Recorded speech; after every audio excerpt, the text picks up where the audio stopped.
Hello മക്കളെ, ശ്രുതി ടീച്ചറാണ്. USS upper secondary scholarship exam എല്ലാവരും വെയിറ്റ് ചെയ്തിരിക്കുന്ന ഒരു എക്സാമാണ് അല്ലേ.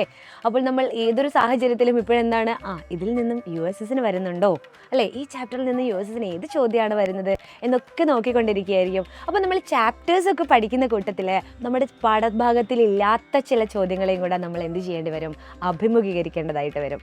അപ്പോൾ അങ്ങനെയുള്ള ഒരു ചോദ്യം ഞാൻ നിങ്ങൾക്ക് പറഞ്ഞുതരാവേ. കവികൾ വിശേഷണങ്ങൾ സാധാരണയായി കാണുന്ന ഒരു ചോദ്യമാണ്. നമ്മുടെ ആധുനിക കവിത്രയങ്ങൾ ആശാൻ, ഉള്ളൂർ, വള്ളത്തോൾ, ഇവർ 3 പേരുടെയും വിശേഷണങ്ങൾ നമുക്കൊന്ന് നോക്കിയാലോ. ആശാൻ ആശയഗംഭീരൻ, നല്ല അടിപൊളി ആശയങ്ങൾ വെച്ച് കവിതകളൊക്കെ എഴുതുന്നത് കൊണ്ടാണ് ആശയഗംഭീരൻ എന്ന് പറയുന്നത്. അതുപോലെ സ്നേഹഗായകൻ എന്നറിയപ്പെടുന്നതും ആരാണ്? കുമാരനാശാനാണ്. ഇനി ഉള്ളൂർ, അടുത്ത കവി ഉള്ളൂരാണ് അല്ലേ. ത്രയങ്ങളിൽ അടുത്ത രണ്ടാമത്തായി വരുന്നത് ഉള്ളൂരാണ്. ഉള്ളൂർ ഉജ്ജ്വല ശബ്ദാഢ്യനാണ്. അതുപോലെ ഉല്ലേല ഗായകൻ എന്നും അറിയപ്പെടുന്നുണ്ട്. ഇത് പഠിക്കാൻ എന്താണ് എളുപ്പം? ഉള്ളൂർ ഉജ്ജ്വല ശബ്ദാഢ്യൻ, അല്ലേ. ഉല്ലേല ഗായകൻ എന്നറിയപ്പെടുന്നതും ആരാണ്? ഉള്ളൂരാണ്. ഇനിയിപ്പോൾ നമ്മുടെ വള്ളത്തോളിൻ്റെ ഒരു വിശേഷണം ഉണ്ടല്ലോ, നിങ്ങൾക്ക് ആർക്കെങ്കിലും അറിയാമോ? അതൊന്ന് കമൻറ്റ് ചെയ്തേക്കണേ. ഇനി എനിക്ക് പറയാനുള്ളത്, ഇതൊക്കെ അടിപൊളിയായിട്ട് പഠിക്കണമെങ്കിൽ നമുക്കൊരു അവഞ്ചേഴ്സ് ബാച്ച് ഉണ്ട് എന്ന് നിങ്ങൾക്കറിയാം അല്ലേ.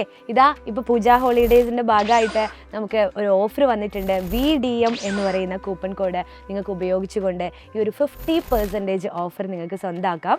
അപ്പോൾ മക്കളെ, നിങ്ങൾക്ക് ഈ ഒരു ബാച്ചിലേക്ക് ഓഫറോട് കൂടി ജോയിൻ ചെയ്യണമെങ്കിൽ VDM 15 എന്ന് പറയുന്ന കൂപ്പൺ കോഡ് ഉപയോഗിച്ച് ജോയിൻ ചെയ്യാം. എന്തെങ്കിലും ഡൗട്ട് ഉണ്ടെങ്കിൽ താഴെ കാണുന്ന ഈ നമ്പറിൽ ഒന്ന് കോൺടാക്ട് ചെയ്താൽ മതി കേട്ടോ.